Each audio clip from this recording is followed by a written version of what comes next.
Sini saya akan mempresentasikan UAS tentang profesi data science. Saya dari Fakultas Teknologi Informatika.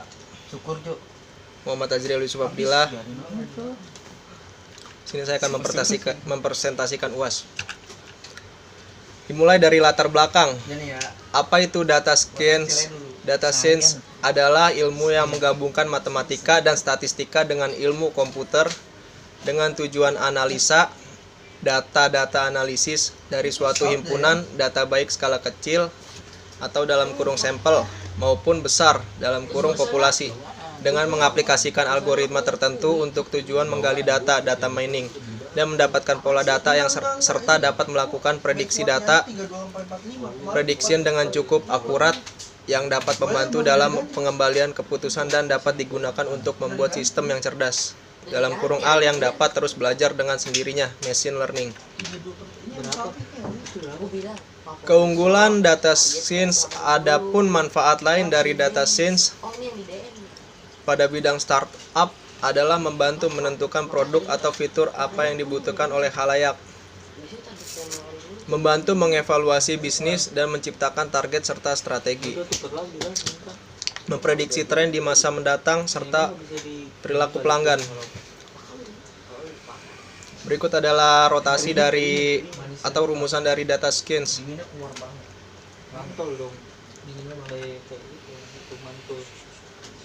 Contoh penerapan data science: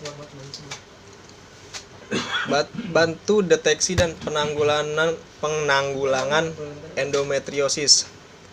Naomi El Haddad, Associate Professor untuk bidang Biomedical Informatics di Columbia University, meluncurkan sebuah proyek crowdsourcing bernama Citizen Endo sekitar tahun 2016. Proyek tersebut diluncurkan untuk melakukan penelitian lebih jauh tentang penyakit endometriosis. Salah satu caranya adalah dengan pengembangan Pendo, sebuah aplikasi mobile yang digunakan untuk membantu peneliti dalam memantau dan memahami endometriosis. Hampir 3.000 pasien endometriosis yang tersebar di 65 negara telah menggunakan aplikasi tersebut setiap harinya.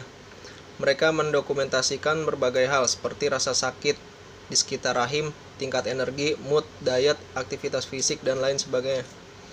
Data-data tersebut kemudian akan tersimpan di komputer laboratorium tempat El Haddad dan tim penelitiannya menganalisis seperti apa perkembangan penyakit tersebut dan reaksinya pada beragam penderita. Berikut adalah aplikasi dari Pendo yang dibuat oleh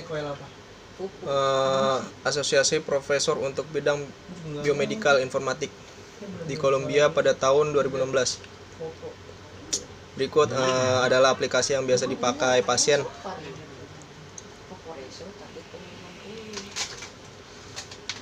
Kemampuan apa yang dibutuhkan? Kemampuan apa yang dibutuhkan? Yang pertama adalah kemampuan matematika dan statistika. Kemampuan matematika di sini adalah kemampuan untuk menghitung dalam segi statistika. Dan yang kedua adalah kemampuan pemrograman. Kemampuan pemrograman seperti Python dan lain-lainnya. Di sini kita harus diutamakan bisa menggunakan bahasa program agar dapat membuat aplikasi berbasis data science. Yang ketiga, kemampuan database dan query SQL dan lainnya, dan pengolahan data. Yang keempat adalah kemampuan analisa data dan visualisasi data. Dan kelima, kemampuan pemahaman masalah terkait bisnis atau suatu bidang lainnya. Apa beda data science, data mining, dan machine learning? Data science melibatkan proses berikut. Apa beda data science, data mining, dan machine learning? Data mining adalah proses pengembalian informasi dari pola data dari himpunan data yang sebelumnya tidak diketahui, kadang disebut juga data discovery. Data mining fokus pada mengekstrak pola menggunakan metode statistik untuk dianalisa dan dapat juga melakukan prediksi. Machine learning adalah yang berikutnya adalah machine learning. Machine learning adalah bidang yang merupakan bagian dari artificial intelligence AL yang digunakan agar sistem komputer secara otomatis dapat belajar dengan sendirinya tanpa diberi instruksi pemrograman dan dapat meningkatkan prediksi yang akurat dan penggunaannya bisa sifatnya real time atau waktu asli. Jadi data mining dan machine learning merupakan bagian dari data science.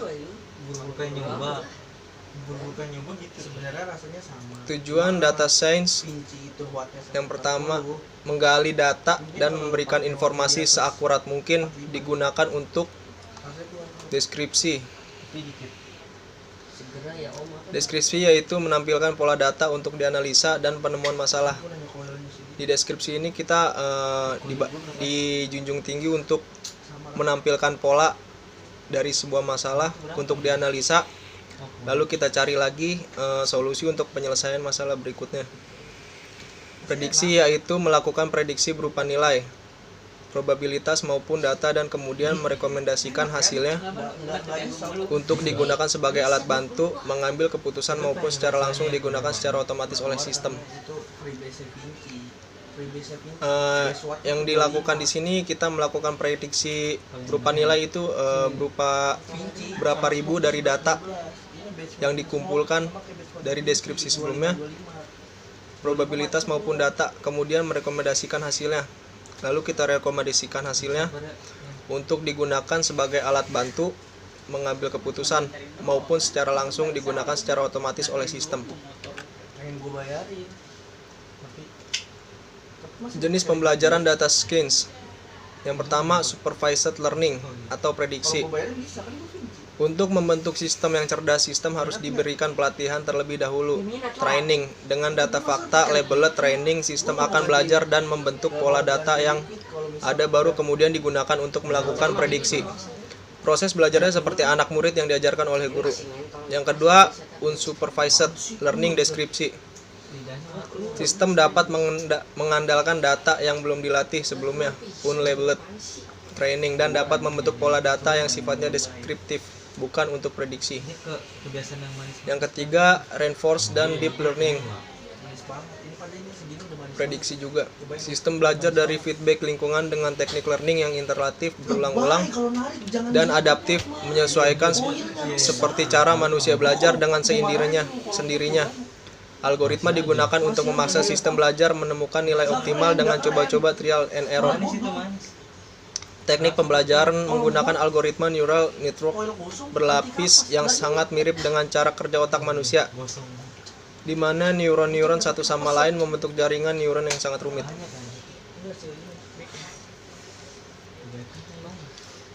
Yang pertama, untuk membentuk sistem yang cerdas, sistem harus diberikan pelatihan terlebih dahulu. Jadi setelah dikumpulkan data, kita harus melatih sistem tersebut sehingga sistem akan belajar dan membentuk pola data yang ada baru kemudian digunakan untuk melakukan prediksi. Yang kedua, unsupervised learning. Sistem yang belum dilatih sebelumnya.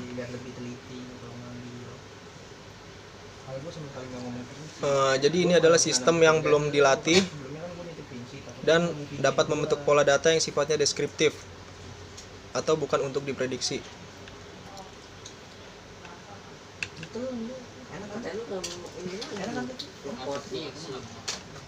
Lalu berikutnya adalah reinforced dan deep learning. Sistem belajar dari feedback lingkungan dengan teknik learning yang iteratif atau berulang-ulang.